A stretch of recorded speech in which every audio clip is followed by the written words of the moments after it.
Welcome to Solutions with Courtney Anderson. I am your host, Courtney Anderson. Today we have a part 2 show. So this is an episode in our Help Situation Spotlight series. And that's, of course, where community members, which is you, anyone that wants to be part of what we do, working to help ensure that we are surpassing our goals individually and as organizations. Anyone that wants to join us is part of our community, and I get a lot of fantastic feedback, information, questions, concerns from people, and that's what fuels the content in these shows in this series.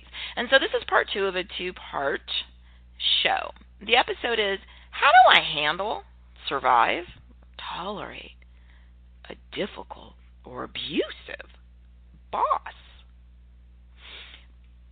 How do I handle, survive, or tolerate a difficult or abusive boss? And in part 1, I spent some time sort of laying some foundation and clarifying some points. One, I am totally aware that when you're looking at how do you handle somebody who's insulting or intimidating, who is not a boss, maybe they're a peer, a client, it's a very different situation from someone who is dealing with someone who's intimidating and insulting. You know, we did a 3-part series, a show on a 3-part episode on that issue of people who are insulting and intimidating at work, but we were focused on someone who's, you know, an emotional predator and being in control of your reactions, focusing on our mental health, our mental self-defense arts, and understanding that we're going to deny someone who's a predator the opportunity to feel that they have made us their victim. But that's a different situation when it's not our boss. I also referred in part 1 to the situation when it's a manager, leader, executive, or human resources entity who is lamenting, oh, I got a difficult person. And I laid it out that basically the framework is if you have the power to create consequences and someone has done things that you can articulately, explicitly define, so the word difficult or abusive is too vague for sort of the official record. I mean, it's something that we use when we're talking in general, and that's fine. It's a euphemism. But if you're in charge of the ability to implement consequences, and there's somebody who has been, you know, yelling and shouting, using obscenities, exposing their genitals, physically assaulting other people, threatening to shoot other people, abusing alcohol or drugs on the job, stealing. I mean, I can give you a list that you wouldn't believe. I had one healthcare facility years ago, and it's still the details of it were just shocking. But basically, someone was, you know, relieving themselves intentionally in the work area and not using the restroom, I guess to sort of make a point by just sort of, releasing their waste right there, which is shocking somewhat. But I was more shocked by the fact that people were asking what to do about it. Really? That you're a manager? You document exactly what happened, very detailed, either at the time it's happening or close in time after it happened. You know, so and-so was in, the break room on the 3rd floor. You know, there were these 4 other, witnesses were present, or there was videotape, and it was about, it was 3:31 on a Thursday, and the person yelled to another team member, you're ugly, I think you want to steal my boyfriend, and I'm going to get my knife and cut you and teach you a lesson. You'll die soon. Okay, all right. We document that, and then we utilize our progressive discipline to either have the person convert to a non-difficult team member, or if they choose not to convert, and they decide they want to continue in the behavior that we've already expressed as inappropriate, then we eventually are going to break up with them. We're not going to work with them anymore, and that is our right to do. Now, there are different processes depending on if someone is an individual that has an employment contract. Usually that's going to be a high-ranking person or a very specially skilled team member, or they might be part of a group that collectively has negotiated employment contracts. There's still going to be a process to document and eventually get them to not engage in that behavior in your work area. It just might have a little bit more detail about, how you document and what the notice is and the time requirements, but you can do this. There's not a single contract I've seen that exists that says I can, physically assault other people, I can abuse drugs and alcohol on the job, I can steal, I can assault people, I can threaten violence, I can engage in violence. None of that's in these contracts. So I think sometimes it's an excuse for people who are not really high achieving managers or HR, what we call HR heroes in our shows. Some people just say, well, what they really mean is they don't want to go through the hassle of filling out the paperwork. So they'll just sit there and complain about how horrible it is that the person has a contract or is part of a group that has a contract. That's not the problem. The problem is do your job. Fill out your paperwork, be consistent, and give the consequence, right? That's your job. And you have the ability to do it. So it doesn't make any sense for you not to use it. I understand if you don't want to use it, that's a different problem. Maybe it's not the right organization for you. Maybe you're not someone who needs to be in that position because you have the authority to do it. All right.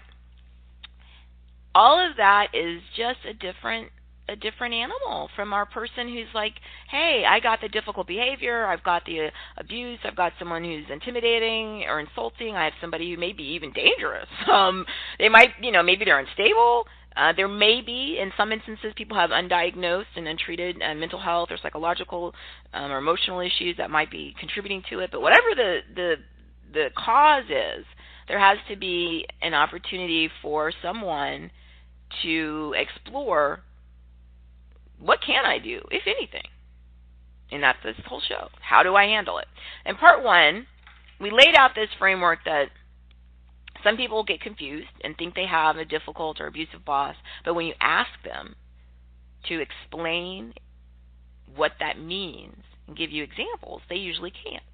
And I shared, sort of generically when I'm dealing with someone who's in this situation, I'll say, okay, my goodness, tell me what the person did, and then they'll say things like, wow, if you saw the way, they look at me, and then sometimes, like I'm walking and I'll hear them breathing, or they'll just sort of like sigh, like, ugh. I mean, it's obvious, it's obvious that they don't like me and they're disrespecting me and, I want something done about it. Or I'll hear things like, well, I'm the one that, wanted the promotion, and I also wanted to get that work assignment, in Peoria, and I can't for the life of me understand, why wasn't I the one that received that opportunity? Okay. These are not difficult and abusive or legal activities at all. These are just that maybe you're right. Maybe the boss doesn't particularly like you. Maybe they do look weirdly at you, whatever you think that means. Or maybe that's just how they look at people, and you're just misinterpreting it because you have different life experiences. Maybe they are giving decisions about who gets the work assignment for criteria that you're unaware of. I do agree that all managers and executives should do everything they can to try to increase transparency so that there are no surprises. Here's the policy, here's the procedure, here's the process for how we're going to make the work assignments. Okay, great. Then you know ahead of time. That also protects them from some sort of claim that the decisions were made, illegally. Maybe they were, hey, they didn't pick that person for the work assignment because they're the most qualified. They picked them because, that's their relative, or they picked them because that's someone they're having an affair with. So I agree that optimally they should tell you, you should know. But just because they didn't, and just because someone actually may lack in some management skills, doesn't mean that they're doing anything that's illegal or abusive. And sometimes people really just have unrealistic expectations. Not everybody's going to like you. I do so many other programs on this, so we're not going to delve into it really. But if your expectation is that they're going to like you or be your new best friend or, be your number one mentor or, have your back and get out there and make things happen for you, then it's unrealistic. It might happen. It often may happen. But it's not always going to happen. It's not required. All they need to do is manage people resources, communicate expectations, follow whatever policies, procedures, and laws are required, and then that's it. They're not required to be your friend or like you or think you're great. And the fact that they don't, or that you think they don't, that's not abuse. That's not difficult. It's not a lawsuit. It's nothing. And I just have to say this because I sat through so many of this at my law office. People come to my law firm, they make a appointment for a consultation, and they're all excited, and okay, and I'm listening, and there's nothing in there that is at all legal, remotely. it's emotional. People are mad that somebody, didn't like them or looked at them differently, or they felt that they didn't get invited to ride in the car when everybody went to lunch or whatever. But that's not illegal. It's not even close to it. It's just life. So now that we went over that again from part one, part two was to expand on, now that we know, hey, there really is something going on. I can articulate. I can tell you why I think my boss is abusive or difficult or insulting, and you have things to share like, hey, it was, about 6:30. I was in the parking garage. I just finished a meeting with that client from Vancouver. My boss was walking me out to my car, and she turned to me and said, oh, I don't see how somebody, with your ethnic background has a car like this. Uh-oh. That's specific. You told me who, what, when, where, why, and how. And they shouldn't refer to your ethnicity at all when you're doing your job, unless you have some very unique job. Maybe you're an actor. I'm trying to think of, maybe you're a fashion model. There are a few jobs where sometimes these types of things will be discussed as part of the character. Other than that, then that's blatantly illegal. You have a problem. And I mentioned in part one, if somebody does something, if your boss does something at work and outside of work, if somebody did the same behavior, you would know you could call the police, then that's a clue to you. That's a huge red flag that you have a real situation. I mentioned earlier the people who take something that's not, abusive or unethical or illegal, and they just, want to claim it is, then it works the other way. And that's even more disturbing to me. I can't even... I think I probably blocked out, in some respect, the things I've heard and places I've been, and people have told me just awful, horrible things that have happened to them at work, and they didn't do anything about it. They didn't report it to anybody, and we could just, share cases. Sometimes when I do corporate education programs on harassment, discrimination, and things like this, I bring actual, case documents and I read details. So that people understand that when you talk about these types of things, that they're worse, when you're talking about, a sexual harassment case, people have been sexually assaulted, raped, men and women. And when you read the details of what people do to people, then people get it really clearly. If somebody, you were walking around a shopping center just out about in your regular life, and somebody came up to you and, grabbed your genitals, then you called 911. People can't do that. You were just assaulted right there in public. It's the same thing at work. There's no magic secret that people can do things. If doing it outside of work would be something where you would think, I need to call the police, it's the same thing at work. They don't get a pass just because they're your boss. And this is something I do want to emphasize in why we needed part two for this show. Just because they're your boss, the same way it doesn't mean they have to be your new best friend or your mentor, or they have to like you and all this kind of stuff. The other thing is that it doesn't mean that they magically get some sort of special legal protection. Boss just means that they're going to, do what the documentation says. So they're going to, assess whatever your productivity or your sales. They're going to, monitor your client contact. You're going to, look at your grade distribution. Whatever it is that your job is, then they're going to do something about that job: assessment, evaluation, feedback, whatever. That's their job. That doesn't mean that they're going to insult you. It doesn't mean they're going to do something illegal. They're going to physically assault you. It doesn't mean that they're going to threaten to kill you or commit bodily harm. It doesn't mean that, they're going to, curse you. If you're walking around just out in regular life, just at a shopping center or a grocery store, and somebody came up to you and started, screaming at you, obscenities and foul profanities and just yelling and screaming, most people would be shocked, and a lot of times people will call the police. Right, for disturbing the peace, there's a whole area of crime where, if you're put in immediate apprehension of an imminent assault, even though nobody actually touches you, that's a crime itself, right? Or of a battery. You're standing there like someone's screaming at you. They're cursing. They're calling you names, and they're so riled up. You're scared they're about to hurt you. Now they haven't actually touched you yet, but you're scared they're about to. That itself is a crime. Okay. And it's the same thing at work. So just because someone's your, quote, boss doesn't mean they have any kind of special magic right that they can come and, curse at you, threaten you, use profanity. Use just that standard. If this happened to me just out in regular life, at the grocery store, just walking around in regular life, would it be okay? And that's going to be your barometer. because I see it, like I said, it disturbs me on every level. But when I hear people and I read, or I watch evidence, right? There's videotapes of it or whatever, or even worse, people have sent stuff in emails and in chat sessions and text messages, and they actually, it's from their address. It's your boss, using, obscenities and profane language and threats, and they wrote it down. I mean, who does this? The answer is people who make lawyers really happy. I'm sorry I had to add this. It's just sad. But when that happens, and it's not magic, doesn't mean they're your boss, they get to do all these horrible, abusive things. No, of course not. All right, so what do you do about it? Okay, so we're trying to, all of this is to help you calibrate. Do you really have something that's based in reality that is actionable, or is it just you're mad they don't like you? On the other side of the spectrum, you probably do have something that's actionable, and you need to stop lying to yourself and, oh, it's my boss. They're just really creative, or, that's what people in this industry do. I've heard so many weird things. And I've heard it in almost every industry. I've heard it in healthcare. I've heard it in the legal industry. I've heard it in finance. I've heard it in banking. I've heard it in education. I've heard, oh, well, that's what people in fill-in-the-blank industry do. No, it isn't. No, it isn't. And I don't care what your boss has accomplished or what everybody, thinks about them or what awards they've won. No.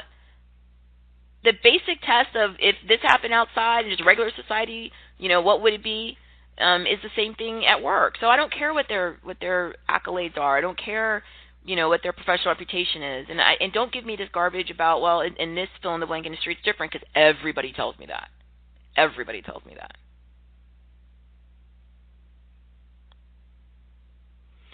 So, all the excuses aside, the test is still the test. If the behavior would be inappropriate or illegal out on the street, it's inappropriate and illegal at work. You have to accept that you have the same rights as a human in work as you do outside of work. Not more, but equal. So just walking around the mall randomly, I can't stop people from looking at me and looking weird at me. Maybe they don't like me. I can't go do anything about that. They just looked weird at me, or they breathed weird when I walked by. Right? That happens normally in society. You don't flip out and you don't say you're going to go sue, the shopping center because somebody looked at you or somebody didn't, seem friendly. It's not actionable. It's the same thing at work. That's what I was saying earlier. On the other hand, if somebody out in society in general just starts screaming and cursing and threatening you, well, you have a problem. You definitely have something that's actionable. And it's the same thing at work. Don't make all these excuses because of who they are or what they've done or, how long they've been in the industry or what everybody thinks about them or all their, quote, power. I'm sick of hearing about that. It's interesting because as a society globally, when you go out and you read articles of powerful people, right, usually it's like a politician or some sort of big executive, people that have a lot of power in societies, and they've done something horribly wrong, right? You read it and you think, how did they get away with this for this long? With all these victims, right? Because usually when something finally comes out, this big powerful person, and finally comes out that was doing all these horrible things, illegal, horrible things, when one victim finally starts to come out, usually then all these other victims come out. And sometimes people have done things for decades, and you really think like, wow, really? But the reason is because of all this weird deference to it. Oh, well, they're the fill-in-the-blank job title. Excluding those, hopefully more and more rare situations where, it's like a dictator, and they really will, take the power of their, dictator state and just execute you and all your family or put you in re-education camps, then I can understand that you don't have a redress. You don't actually have any of the rights I was saying that out in society, if somebody did that, it would be a problem because the society's founded differently. But for the majority of societies on the planet, just because they're in some sort of title, it's not, they're not immune. And, when you have somebody in a powerful situation who unfortunately is not an ethical person, then if they want to go out and be destructive and abusive and harmful, it's just like a candy store for them. They're happy as can be, right? And then they hide behind their title or their power or their wealth or whatever. That has to stop. And the only way it stops is if people understand and accept, I have value. And I have the inherent right as a human to be treated as my society and my cultural norms dictate. And you can't scream at me or threaten to kill me or beat me up or throw paper at me or I had a lot of that over the years. The horrible, horribly skilled, really inappropriate person who should not be in any management job is put in one. That's a whole different program I do on why that happens. and then they just can't handle the responsibility of the job, right? Because then they are held accountable. The manager is the one that gets the pressure. They also are the ones that understand that, they're gonna face the consequence. Why weren't the numbers met? And so under that, which should be a healthy situation, for them to come up with innovative, creative, ways to get amazing results. Many people don't have those skills, and they just resort to base primal fear. And they scream, they yell, they throw temper tantrums. Some of them throw things. Had a conversation one time with one of these individuals, was saying that they threw like staplers and things on their desk, in the direction of staff. But they were saying, I don't hit them with it. I intentionally just throw it sort of close to them. But I intentionally, no, I'm not going to hit them with it. I'm just sort of getting their attention. No, you're not. You're abusive. You're throwing a temper tantrum. And anytime you start throwing stuff, you have a serious problem. You need to, again, maybe there's a mental health or emotional or psychological issue. There are definitely unmet needs, and you 100% have a inability to control your emotions and your behavior. If you went around the shopping center and people just were, getting on your nerves, and you felt all this pressure, I got to get groceries, but I had a bad day and I'm stressed out, and you start throwing things like in the direction of just random strangers, they're going to call the police on you, and they should. It's the same thing at work. I don't understand all of this. I really don't. So the two questions I mentioned in part one that you're going to ask yourself, you've established that there is something that's happening, that you can be specific and explain it and not some sort of weird, vague misunderstanding. You're using your test of what if it happened outside of work, versus inside, what would be the expectation, and you've asked yourself, what do you want and why do you want this? And what I mean by that is, if you really want a specific job and you know that there are very few jobs in the world or very few employers in the world that allow you to do this. You see this in a lot of creative jobs. You see it in a lot of new industries. You see it in a lot of science and anything where there's just a tiny amount of people in the world that do it, and there are a tiny amount of places where you can do it and be paid for it. You see it in performing jobs where you're a performing artist or you're an athlete, anything like that. Then you do have a very different scenario of assessing what's going on. If your job and your goal is something that you've worked on for your entire life since you're 5 years old, developing a very elite level skill, there's 100 people in the world that can do what you do the way you do it at the level you do it. There's only 3 companies or organizations in the world where you can do this. Then you are going to have a different decision-making process about how much you can take or tolerate from a boss. And you also understand that the higher level compensation, the higher level pressure, a lot of industries that put on sort of high-risk experiences, whether it's like a live, like a theme park or a live performance or a show, you can't replicate that and you can't do it over. So there's a different set of pressure in those types of jobs than there is in somebody whose job is to manufacture a certain plastic part. You can stop the manufacturing line, you can retool it. My argument is this: you've got to look at what you do. You've got to look at what do you want. So if this is something where there's a very few people in the world that can do this, there's very few opportunities in the world for you to do this, then you're going to make a different calculation. And if it comes down to you're not going to be bullied and pushed out of a great opportunity just because there's some boss that may have a personal vendetta or some unhealthy behavior or some untreated medical condition, then you need to figure that out and commit to that plan. You need to then be documenting constantly. What do I mean document? I mean literally just keep a record of what happened when. Your memory is worth nothing. And I'm not just saying that because I'm getting older and I really go to different rooms in my house and I'm like, did I want to get a tea or was I going to get my shoes? I can't. It's just sad. But I'm not going to lie. It's been like this for a long time. So it's not you can't rely on your memory. Like, jot it down on literally a piece of paper. Do not make your document a record on property that belongs to your employer. That's just stupid. It's not your property. It's theirs. So if something happens, they're going to take their property really quickly and they're going to take your records along with them. Make your own records. Make them at home or off the job.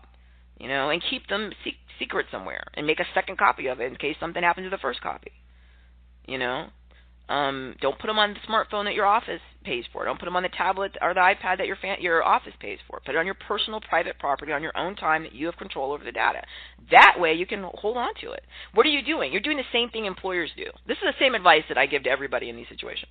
You have to document it so later you can show why you did what you did. And you can begin to persuade other entities, whether it's law enforcement or governmental agencies or a jury, here's what happened. Here's when it happened. I've got, here's the footage from it. Here's my witness statement. And you're building a record Because there are situations where you really do have that abusive, ill and, disrespectful boss, and you document. At the same time, you have to maintain pristine work performance yourself, right? And you can get them out. The same way I mentioned in part 1 and in part 2 earlier, when you're a manager or HR, you get rid of a difficult person, you document, you discipline, you terminate. It sort of works somewhat analogous, in theory, if your organization functions at all. You document. You go to HR. If your HR has a clue of what their job is, they're going to immediately, you mean the boss starting to kill somebody? The boss pulled out, a weapon. The boss used these profanity statements. And you've seen this in sports recently. In the U.S., you've seen a couple of these cases where someone that was like a coach or assistant coach at some high-level sporting, organization and was filmed, right? Using really inappropriate language that if we used our test, if they did that out in just regular society at the grocery store, there'd be a negative consequence. And I think the argument had been for a while, that's in sporting, and there's very few people in the world that can coach at that level. That's all true, but my point is proven that they were publicly humiliated. Once that stuff hits the media, whether it's through YouTube or formal news or whatever, and the world sees it, then the world is going to use the same test they use for everything. If that happened out in regular society, what would I think? And even though somebody's like, I'm a coach. Yeah, you were, but you kicked someone. You cursed and threatened someone. You threw a violent temper tantrum. You can't do that. I don't care what your job is. And that's one of the great things about technology that's opened this up. But you need to build your records. You need to take your time and have notes of who, what, when, where, why, and how. If you have footage, if you have audio recordings that were not illegally obtained, if you have, emails or text messages, keep records of all that stuff. And then when the time is right, you're gonna use it. I would always go to my organization internally and offer them a chance to fix it themselves. Because look, the reason that I ask, what do you want and why do you want this? If you're one of the elite few in the world that can do what you do, then you also know if you destroy that organization, it's going to destroy your chance too, right? So that's not your goal, to destroy the organization. Your goal is just to get rid of this behavior. If the person can be converted to being a non-abusive boss, great. That you need HR and someone that has the authority to make that happen, make it happen. If they refuse to do that, then the worst case scenario is the world needs to see or be aware of what this person does, and then hopefully they can be removed, and then the organization is almost always, when something like that happens, and they immediately go to the press and say things like, we had no idea. We were shocked. We had no clue. And we're so disturbed and disappointed, and, so-and-so person's had to, move on from here, because they're going to save themselves. They're not going to go down with that one coach or one, executive. They're not going to do it. And that's what you need to understand. You have some power. And if you're strategic and you're not reactionary, right? You don't yell back. You don't throw things back, because then now they have the documents that you yelled and threw things. And it just becomes, who threw the first punch? You don't want to get into that. Don't give them any ammunition. You need to think strategic and long term. I use these quotes in the show notes. The first quote is, if you're just really angry, you might want to think, hey, revenge, is a dish best served cold. What that means is don't flip out and yell back and scream and throw things back and all that. It's not going to help you. Because when you go to try to tell your story, they're going to have all the same footage and details and witnesses on you. So don't give them anything. Have total control of your emotions. Refer back to that 3-part episode I did on how to, deal with insults and intimidation at work, and put your professional face on. Have total control of your reaction. Don't give them anything. You are going to understand that if you're not, so just focus on anger, that bigger picture, the journey of 1,000 miles begins with one step. And it's true. So, if you love what you do, if you love this industry, if you love your work, and the only problem is that there's some people that have, issues, then if those people are gone, you'll be able to continue on with what you're doing. And if you keep your own work record and behavior pristine, it's going to give you a lot more leverage, right? Because it's more clear. People like clear narrative. People like lawyers or government agencies or juries, because we don't know all the details. We weren't there.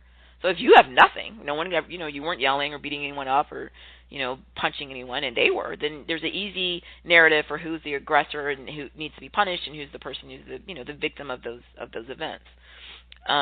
If you're in a job where you don't really care about it, it's just like a temporary part-time or full-time job because it's close to wherever you live, and you're not, you could care less if you stay there, then I would start making calculations immediately to get out.